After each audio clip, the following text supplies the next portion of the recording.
announcing the inaugural and first ever National U Equals U Task Force in the United States of America.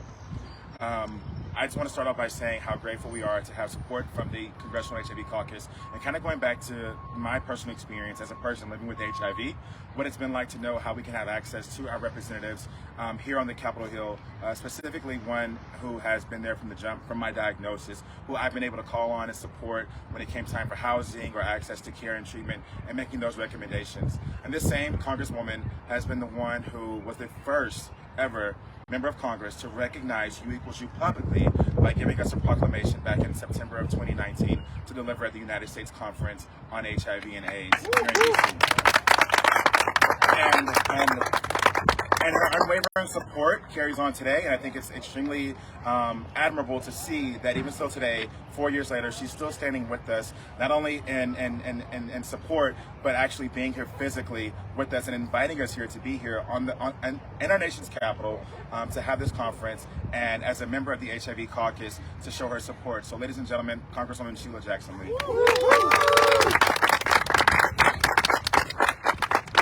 Thank you so very much. You are a friend, but you are also an unwavering warrior in this struggle, in this war, and in this victory. And let me give you a little drive down, cycle down, walk down memory lane. First of all, the folk here got to come a little closer. We're outdoors, and so you know, we won't face. But let me be very expressive. I'm so glad to be standing with every single person here without knowing their status, because they are alive. They are living. And I have been here a few years to know that people did not live. That's how far back I go with then the crisis of HIV/AIDS, infected and affected persons. They did not live. Started as a member of the Houston City Council and beyond, or before that, when literally it was friends that had to go to the bedside of people dying with AIDS. Some of them were infected, extremely so, and never told their family members. Or if their family members were told, they were delisted. And so I've had the experience of being at the bedside of dying persons with HIV/AIDS. Going to the bedside of someone who no one else was there. Those were the days when you couldn't speak it, you couldn't show it, and no one understood it. Those were the days when our numbers were skyrocketing. Houston in those days was number 13 on the national list of infected and affected persons.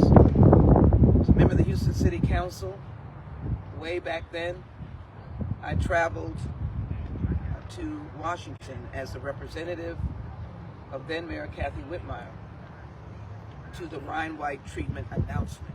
It was a big deal that they would send someone just to stand. That wasn't the very beginning of AIDS, obviously, but it was still in the early days where people still were stigmatized. And Ryan White treatment, I think the attention was that Ryan obviously had a blood disease. But it was rare to talk about it. And there we stood with Senator Kennedy, may he rest in peace, and Senator Hatch, may he rest in peace. The room was sweltering and it was small to announce that, and Ryan was still alive to my recollection. This is where we've been. I came home and DeAndre, we accepted the money for a hopper. For the first time, our city accepted the money, to the outrage of many. And that money had to be used. And I want to pay tribute to a church that sought that money, Brentwood Baptist Church. And they had a team, and they won a grant. But you don't know how long it took to implement that. Bless the constituents in that area. I understand at this point, but no one wanted to hear that because they could not understand HIV/AIDS and the need for decency, humanity, and care. We weren't even into prevention. We were just trying to contain. And so this is a long journey that we stand here at the Capitol of the United States, and we have a United States Congressional HIV Caucus, and I want to acknowledge my friend and colleague, the Honorable Barbara Lee, and we are consistently, along with other members of the Equality Caucus, of which I'm a member, keeping this fight going, keeping it fighting in appropriations, keep the funding going, and recognizing that HIV still stands. So I wanted to give you that history because those people are long gone. That harm, that hurt has gone to their grave. And maybe family members today have wished that that had not been the case, and they got a chance to say goodbye. Now we want to stand here, the people who are alive, and be able to be the engine of change consistently every single day. As I walked up here, I was dealing with a victim of pancreatic cancer. And I say a victim, someone stricken with pancreatic cancer. And it is just challenging to face health care in America with either being uninsured or being on Medicaid. We fight every day to keep Medicaid going. We fought off the attack last week to keep 1 million people from going off Medicaid. Why can't our medical facilities view that as a valuable health care coverage and take these sick people? And so what we're doing today, which I joined, is to join with the 42nd anniversary of the CDC's first official report of HIV/AIDS in the United States, and thank Dr. Fauci, who I worked with on the pandemic. He is enormously committed, and that was his life in those early years, proudly so. And he was a bright light in the CDC, in the NIH, dealing with, overtly and conspicuously dealing with HIV/AIDS. There's still much work to be done on the epidemic of HIV/AIDS. We know that it goes in different populations. People woke up and said, oh my God, I'm heterosexual. And I have it, yes. You're human. Young children, blood disease and otherwise. And yes, single men, single women, and particularly in our populations of African Americans and Hispanics, populations that would not receive this in their families, and others, religious people, non-religious. We are human. Once we understand that, we'll be better able to fight together to end this scourge against so many of our people. Today we're here to celebrate a revolutionary advancement in treatment and prevention known as, and I love it, undetectable equals untransmittable, or U equal U, and to launch the U equal U National Task Force.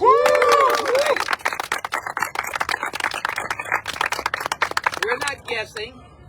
U equal U is scientifically established, but still a widely unknown fact, namely that a person living with HIV who is on treatment and has an undetectable viral load not only protects their own health, but also cannot transmit HIV to their partners. That knowledge needs to be known all over the nation and the world. Little memory lane, just for a moment. I was the first delegation designated by any president of the United States to travel to Africa to help them fight.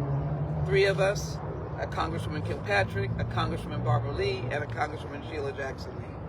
And we went to some of the African countries where the unbelievable numbers of HIV/AIDS and people were dying. I went to places where a 4-year-old was the only remaining caretaker taking care of an already dying person in the bed in the hut that I went in.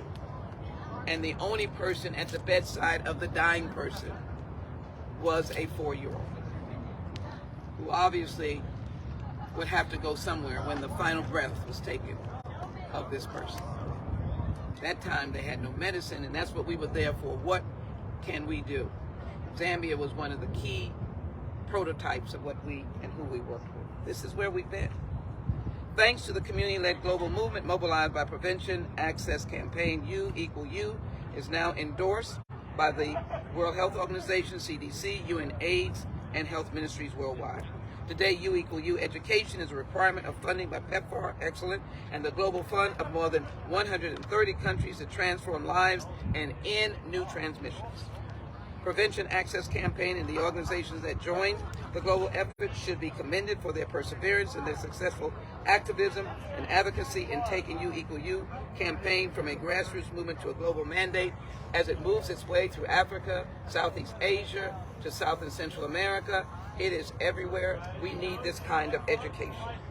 In my home district, HIV is a particularly salient issue as HIV diagnosis rates in Houston are higher than the state and national averages. We still fight. Over this past weekend, a place where people used to just say the St. Thomas Street Clinic. Used to be a railroad hospital. It was down there. Thank God it was always in my district, and I was always a frequent visitor and walked the halls and always participate with them with World AIDS Day, but more importantly, making sure they get their funding and their Medicaid for their particular patients that came. We've come a mighty long way. The St. Thomas Street Clinic has now moved to newer facilities, and they're doing much more, and we opened it on Saturday, with a big celebration. We're still fighting the fight. More broadly, only 66% of people diagnosed with HIV in the United States can access optimal care and treatment to get to U Equal You. We're a long way to go. That is why last summer the United States issued the multinational U Equal You call to action in partnership with the Canadian government to call upon nations to support the evidence-based U Equal You message and incorporate U Equal You into national efforts to prevent, diagnose, and treat HIV. We're used to social media, but I will tell you, U Equal You needs to be part of the regular gossip line, of it coming from individuals, of it coming from word, of everyone speaking it, everyone knowing it, everyone walking the streets saying, did you know?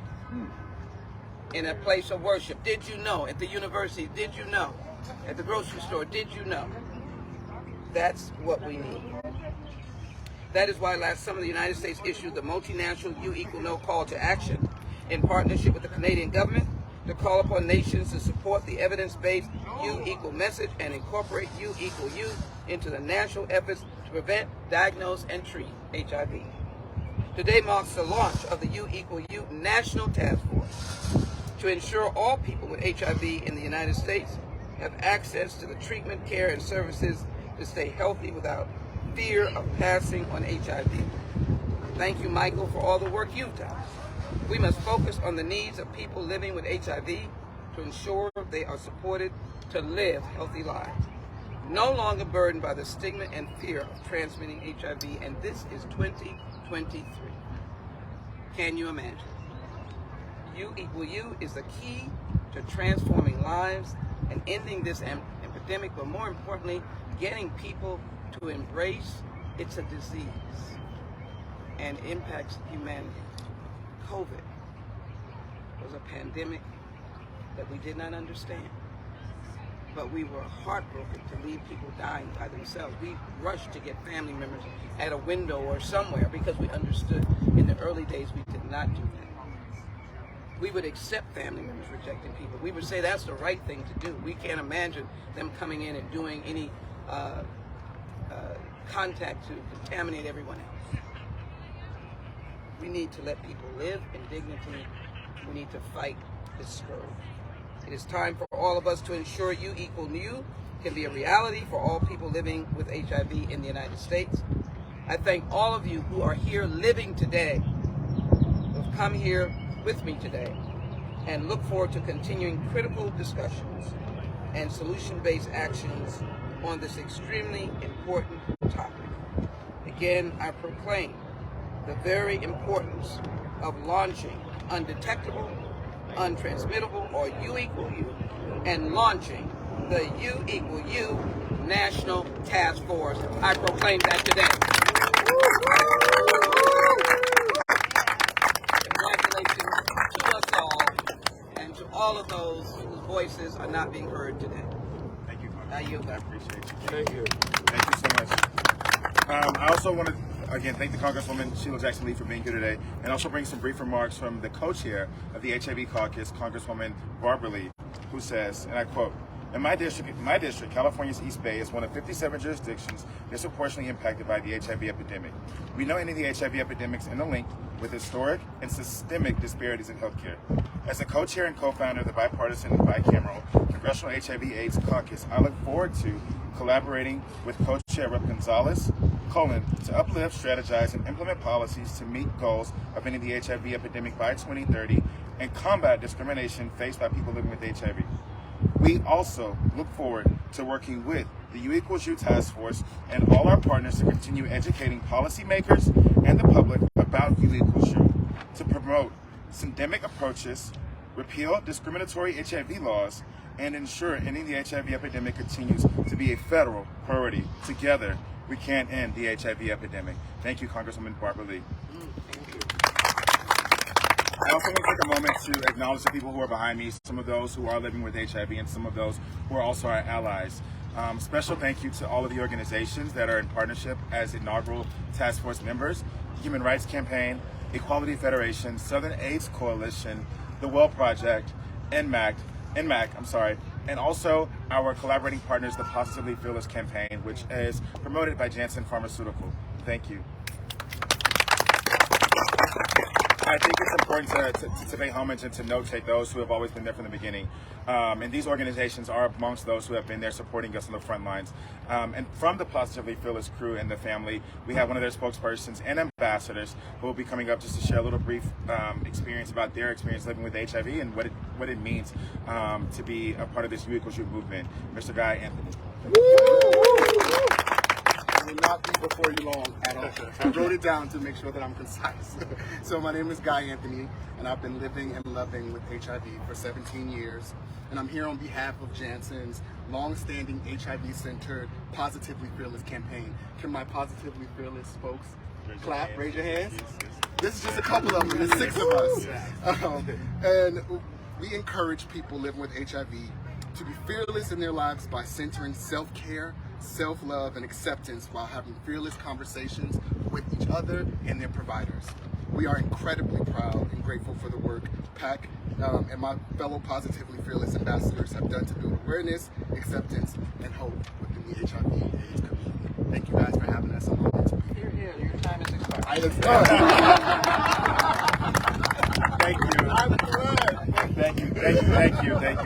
Thank you, guys. I think it's important to realize that although we're here, and Prevention Access Campaign in itself is a community-based organization, and our work is really rooted in community activism and activations, but we cannot do this policy and advocacy work alone. And so I want to provide a moment for one of our task force members, the Equality Federation, to chime in and give some brief remarks as well about their experience with U equals U and how this movement plays a role in their policy and guideline agendas. So, Michael Webb. Excuse me. I don't mind being related or identified as Guy Anthony. That is one of my personal heroes. Okay. Thank you, Congresswoman Sheila Jackson Lee. She is a testament to how our continued fight against HIV can be stronger together. I had the privilege of interning with Sheila Jackson Lee in 2007. And even back then, she was fighting for people living with HIV. But let me get to my prepared remarks before I get in trouble. Mike Webb, I'm with the Equality Federation, and this moment is very special to me because I am also a person living with HIV. I've been living with HIV for 12 years now. Thank you, Prevention Access Campaign, HRC, and every partner who helped spearhead the creation of this critical task force. In general, Equality Federation supports state-based LGBTQ+ advocacy organizations' efforts to enhance access to treatment and prevention services, fight stigma, and empower communities that are disproportionately impacted by HIV. we are enthusiastic about the creation and launch of the first U National Task Force and proud to be a part of this development. It is undeniable that U science, education, and programming will be a primary tool to finally see an end to this epidemic and any other public health disparities. It is the game-changing component we need to truly see the day when new HIV transmissions are rare or non-existent. Our Executive Director, Fran Hutchins, repeatedly says how the Equality Federation is committed to communicating and helping ensure federal and state policies incorporate one of the most groundbreaking developments in the last 2 decades of the epidemic. People living with HIV on effective antiviral therapy cannot transmit HIV. As we all celebrate Pride Month and continue to work together, we are eager to enhance partnerships that will help drive LGBTQ+ advocacy organizations' ability to successfully fight for needed HIV policy changes that incorporate the realities of U at the federal and state levels.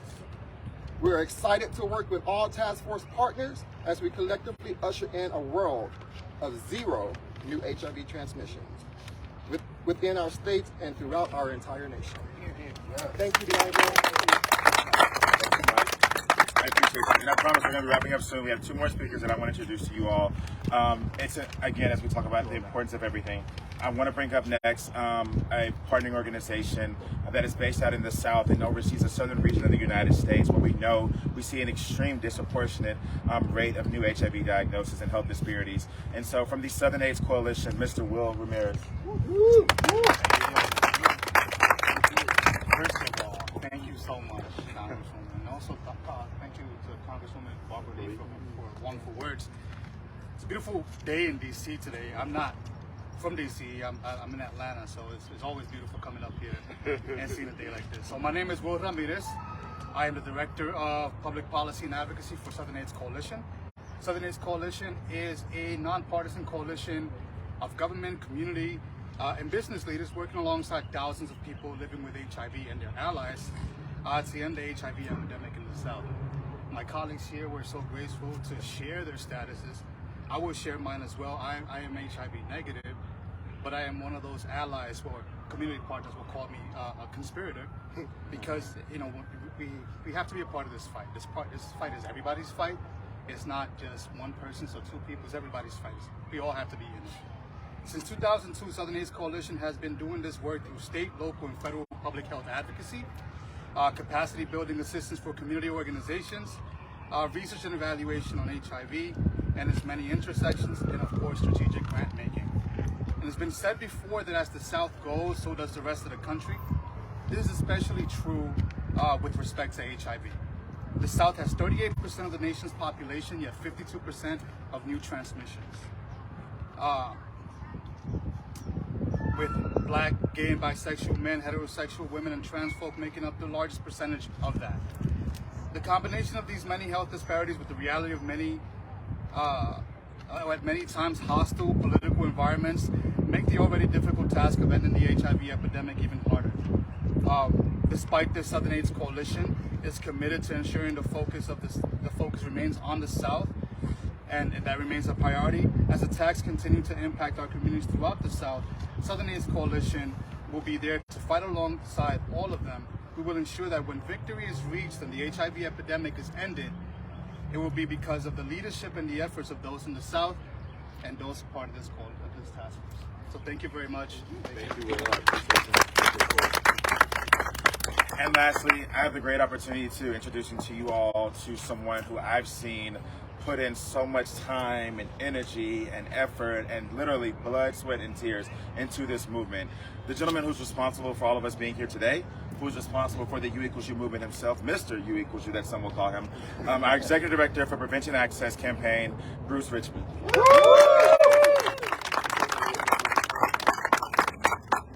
Thank you so much. Okay. So many brilliant remarks earlier, so I'm cutting out most of my speech, especially as you said earlier that how the organization, this movement has gone from grassroots to a global mandate, and that is because of incredibly dedicated allies and heroes and sheroes like you who stood with us from the very beginning. Because U equals U didn't just happen. It wasn't like the CDC overnight decided, oh, we're going to change, back then 35 years of messaging around HIV transmission overnight from a reduced risk to no risk. It was really the result of people living with HIV, myself now for 20 years next month, and our allies and scientists coming together to create a consensus 7 years ago next month that confirmed U equals U was true. So looking at all the different studies, putting them together and creating a confirmation that this is true. And then what we did, these organizations here and all of these people standing here, is then we went out and took that statement and our voices and we demanded the truth about our bodies. And it was very aggressive activism for many, many years, but fortunately we found heroes and sheroes along the way. And now this movement has partners, over 1,000 official partners in 105 countries. It's required, U equals U education is required by the largest donors in the HIV response, by PEPFAR and the Global Fund. All these countries, over 130 countries now, need to have U equals U education to transform lives and accelerate an end to the epidemic. So that's why we're really excited to be here today, to come together to push the United States to be a leader in U equals U. And my final point, this campaign was born in the United States because of a lot of international pressure and activism, and the United States can be a leader. Right now, and this is kind of, some folks say, the big dirty secret, only 66% of people diagnosed with HIV in the United States have the treatment and the care to benefit from U equals U, to be healthy and not worry about passing on HIV. This is the worst of any comparable high-income country in the world, and many low-income countries. Zimbabwe, Malawi, Australia, the United Kingdom, Vietnam are all up at 90% or greater than 90%. We're at 66%. So we can do better in the United States, and that's why we're here today. We need to focus on people living with HIV. There are over 400,000 of the roughly 1.1 million who don't yet have access to quality treatment and care. We need to focus on their needs, as Congressman Sheila Jackson Lee was saying earlier, focusing on their needs to transform lives and end the epidemic. We need to hold the U.S. government accountable for this brilliant multinational call to action that was issued last summer. Let's make sure that's not talk, that's action. So thanks everyone for being here today. A huge thanks to our partners, the Positively Fearless campaign, and we look forward to celebrating with you for the next few days and making U equals U a reality for everyone in the United States. Thank you. Thank you all again on behalf of the Prevention Access Campaign and the U equals U Task Force. I want to say thank you, and we're going to close off with our Congresswoman here, Congresswoman. Okay, well, I'm sorry. She got some closing remarks. I'm going to let her finish those up first. I've been absolutely, superbly, and with great superiority impressed and moved by all that we have been able to do today. And I count all of the organizations, Positively Fearless and HRC, U equals U, and I hope I said HRC, and others, and those living with AIDS have made a courageous stand. And I want to say this because in that bubble inside, our guiding force is competition. America is the best. We're the best. For those of us who wear a particular party hat, we want to be the best for the most vulnerable people, and we're fighting against forces that cannot understand that America is full of the richness of diversity of life and liberty and different walks of life, living with AIDS, not living with AIDS, their bodies riddled with cancer, someone riddled with diabetes, someone suffering from kidney disease, someone can't breathe because of COPD, or someone being able to walk or run or ride a bicycle. That's America.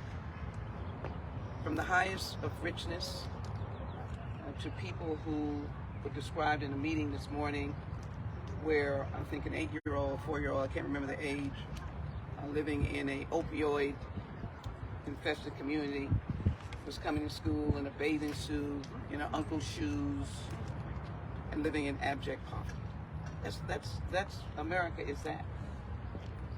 And so my call to America, as we look at China and just want to get in a fight with Russia, want to fight the war in Ukraine, that our greatness of what people will look to us. We've got the mighty might of our military. We should have the greatest principles of democracy through our Constitution. But they will look to us to ask the question, why 60% or 66%? They will look to us as a nation that says every American has health care that every medical provider accepts. And they will look to us in the numbers against Vietnam and say, no, they're 80%. They're now 90% because they care, because they've done something about it. Those are the numbers that we need to boast and post and brag about. Those are the things that will allow us to be greater than a despotic Russia or a China that is singly focused on its people and in detaining them and keeping them from even expressing their views in this Pride Month. That's what I want to see in America. That's where our greatness will come.